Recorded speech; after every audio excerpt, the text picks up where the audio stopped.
And coming up this weekend, flyweight's knocking on the top 15 of the division and a great opportunity on a couple of tidy little win streaks. We have cold-blooded Erin Blanchfield taking on JJ Aldrich of No Fix nickname. And when it comes to this fight, it should be been there, done that, but I don't think that's going to catch on. I mean, JJ Aldrich, she's been around. She's been around since The Ultimate Fighter way back when, and I'll talk about that a lot more as we move forward. But for Erin Blanchfield, I think the focus this week is definitely on her. She's a prospect that's on everybody's radar, and of course, it was echoed by the broadcast, but it was a talking point for us going into Erin Blanchfield's last fight, which took on Miranda Maverick. At the very end of the fight, Daniel Cormier said, "Hey, J.A., you and me, we had Miranda Maverick as like that next champ," and now all of a sudden Blanchfield's able to get the win. She steals that thunder, and the craziest part about Blanchfield's last fight being against Miranda Maverick was that it was originally supposed to be Macy Barber. So ultimately, you're beating the prospect who was supposed to beat the other prospect, but didn't beat that prospect.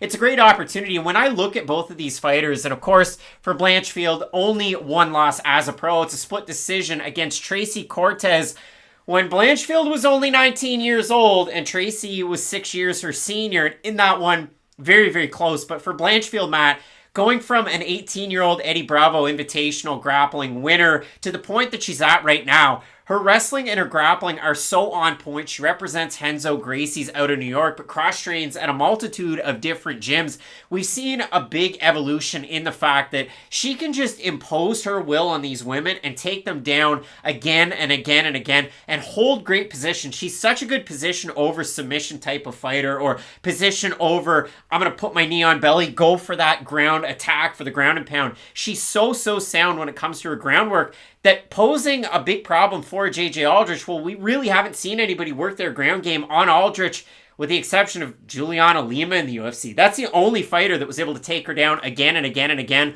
Other than that, 4 takedowns that Lima was able to get against Aldrich. Everybody else has only been able to get 1 here or there. But when they do get the 1, they do make a lot of use of it. And that's the thing about JJ Aldrich. I'm going to sag a little bit. You can hold her down. Her initial takedown defense is good. She has really good boxing, and she is really good with her range management. That's the thing about JJ Aldrich. If she does get into her boxing range, she can really make you pay for just putting your hands down and going for takedown attempts. And that's why a lot of fighters who do fight her, they will try to wrestle her early on, but she can hurt them early. Maybe not hurt them, but at least damage them to the point to where they won't just rush in for their takedown attempts.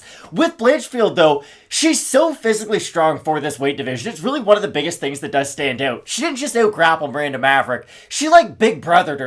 It was like the Bear and the Revenant going after Leonardo DiCaprio. She was all over Maverick at all times throughout that fight, and I really thought Maverick was going to have a lot more success on her feet, being able to move in and out of range, but just the forward pressure up Blanchfield does eventually seem to get to her opponents. And with JJ Aldrich, it's kind of weird because she is very... I don't want to use one-dimensional in a negative way, but she is a one-dimensional fighter. She will use her boxing. She's not big on her kicks. She'll go for her own offensive takedowns. But that's the thing about Aldrich. She's one of these fighters who, offensively with her takedowns, she's not that bad.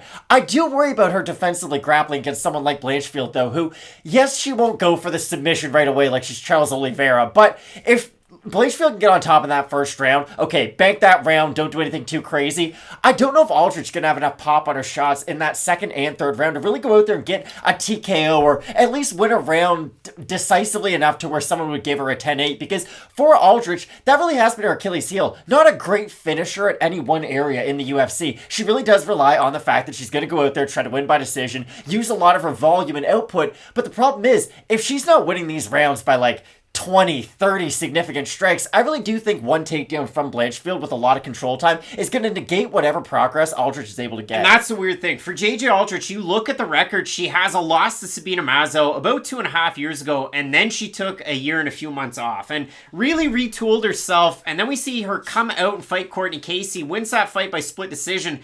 MMA decisions, 15-1 in terms of scoring for Casey in that fight. The 29-28s had it, but she has been able to parlay that into a nice little run. She beats Vanessa Demopoulos. She beats Jillian Robertson. 6 judges' scorecards of 30-27 split between those fights, and really it's been the JJ Aldrich show out of those 2 showings. Now, we talk about it a lot on the channel. Her boxing is her strongest suit, But it's kind of odd because she's a third-degree black belt in Taekwondo, and she never throws kicks. At all. And it's not even like she moves like someone who does Taekwondo, because there are some fighters who, like Wonderboy, for instance, is kind of boxing heavy at this stage. He throws a lot of punches, but at least he has the movement with his feet of someone who does have that background. But I think that is a good point. Aldrich is very stationary with her advancement in the cage, and I do think that's going to be a problem. Like, every time Aldrich plants her feet to throw a big shot, she's going to leave herself wide open for a takedown from Erin Blanchfield, and Blanchfield might even be able to get a stoppage in this fight just because Aldrich doesn't have that one-punch power. She doesn't even really have submission ability off of her back especially. So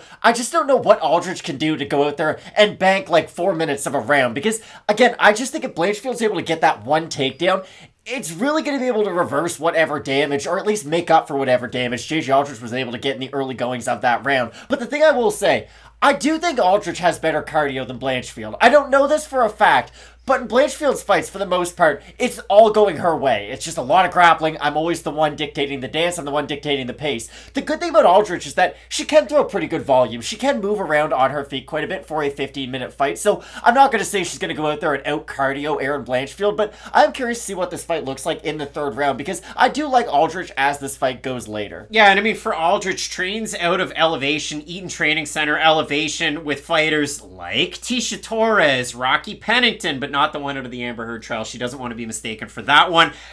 Who else? Rose Namajunas. Oh, yeah. And Miranda Maverick. So maybe a little bit of a game plan there, even though Maverick had no success. And for Blanchfield, you look at just the two fights in the UFC against Sarah Alpar, who dropped down from bantamweight to flyweight. 198-45, the total strikes. 30-25, 30-25, 30-26. It was dominant. 9 minutes and 43 seconds of control time against Miranda Maverick. 7 of 8 on takedowns. 12 minutes of control time. For Aldrich, one big positive out of her last fight. I know I accentuated her last two fights because she was able to stick and move on the outside and defend the takedowns of Demopoulos and Robertson. Against who, though? And Robertson, but 10 of 11 takedowns were defended by Aldrich her last time out. So again, for the odds in this fight, Blanchfield open to minus 275, minus 579 right now. For Aldrich, open a plus 235, plus 403. We'll have a look at the Tapology votes, Matt. This is becoming a meme on Twitter. Surprise to us, it is to you. I'm going to say over under 80% Blanchfield. I think over. You thinking it's over? It is over. 1,303 total votes, 90% Blanchfield, 88% by decision for the 10% that have Aldrich, 76% by decision. I'm surprised more don't have it by decision for Aldrich. I have Erin Blanchfield in this fight. I think she's going to be able to take down once again. She was able to do it against a teammate being Miranda Maverick to JJ Aldrich. I think she's going to have a fairly easy time in this one. And considering that Jessica Andrade is ranked at both strawweight and flyweight, if you dissolve that ranking out of there at flyweight, I'd say either one of these two women probably already has that 15. So I would expect the winner of this fight to be ranked next week. Not to pump my own tires, but I've said this for a long time. I've thought Erin Blanchfield is what John Anik thought Miranda Maverick was going to be for a long time now. She does have that one area of her game that is so dominant, unless you do have some sort of a reversal to it, you're not going to really have much of an answer. And for Aldrich, fighting Vanessa Demopoulos and Jillian Robertson, those fighters are kind of similar to Erin Blanchfield, to where they're going to go for the takedown, they are going to try to use their grappling, but they are nowhere near the level of grappler Erin Blanchfield is once she's able to get on top of her opponent. She's really going to be able to sap the energy from JJ Aldrich, and I don't expect this to be very competitive once Blanchfield gets this to the mat. Now, Aldrich is the better boxer, she is the better striker. I could see her having some early success. I just think it's a matter of time before Blanchfield gets close and gets this fight to the mat. Big time opportunity for JJ Aldrich. Blanchfield likes to stand and block with her arms sometimes, so good opportunity for Aldrich to try and land some volume in this fight, but both of us going with cold-blooded, like a Gila monster. Cold-blooded Erin Blanchfield. Great opportunity for her to get the win. Let us know down below in the comments section who you have in this fight. And for the rest of them, it's a big-time card, so keep it locked in with Fight Night picks, as we always say. Let's get into it.